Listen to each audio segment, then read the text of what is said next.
दैवी ह्येषां गुणमयी मम माया दुरत्यया मामेव ये प्रपद्यन्ते मायामेतां तरन्ति ते. Hello friends. Friends, this is the 14th shlok of the 7th chapter of Bhagavad Gita, and today we will understand this shlok in detail. So let's first go over its meaning. So the shlok says, Devi Hyesham Gunamayi, which means the Devi is definitely full of these qualities. Mam Maya Duratyaya, which means my Maya is difficult to untangle. Mameva ye prapadhyante, which means those who surrender to me, Maya metam tarantite, which means they are freed from Maya.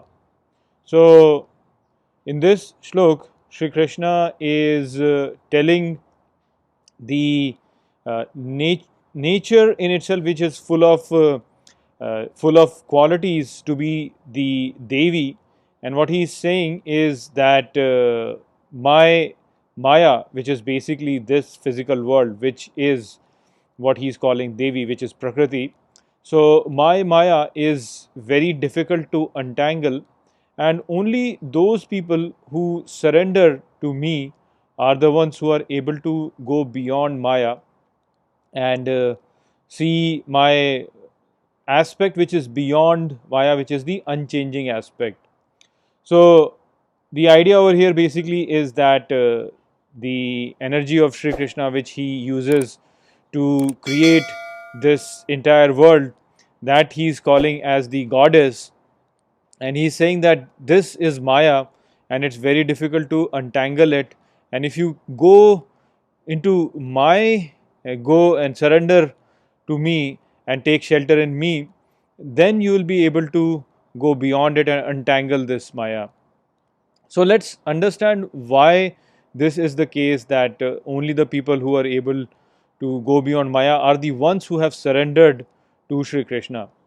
Now, the fact that a person has surrendered to Sri Krishna means that he has basically given up his own will and he is submitting his will to the will of Sri Krishna.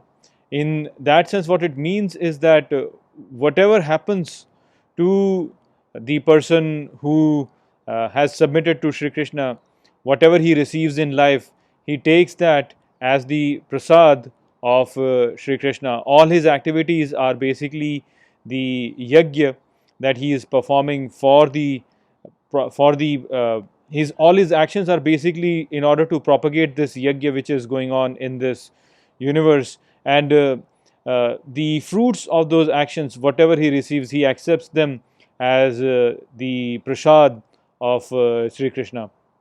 So when a person starts to behave like this, wherein he accepts everything that comes to him as a prasad of Sri Krishna, then for such a person there is nothing really there to worry about, because he knows that Sri Krishna is his friend, and so he will always give him a prasad which is good for him.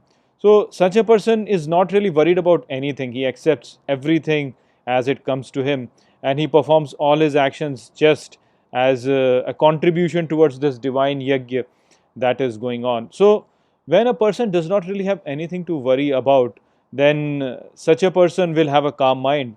His mind will by itself become calm because he doesn't really have to worry about anything. And so when the mind of a person becomes calm, then only the mind becomes capable of really going beyond Maya, untangle this web of Maya and go beyond it and see the unchanging aspect of Sri Krishna. So that is why Sri Krishna is saying over here that indeed this Maya which I have created is very difficult to untangle, but a person who submits to me, he is able to go beyond this Maya and he is able to see my unchanging aspect. So that is what is the message of this shlok. I hope that I have explained this shlok well to you. With that, I will close this video. I will see you all in the next video. Take care.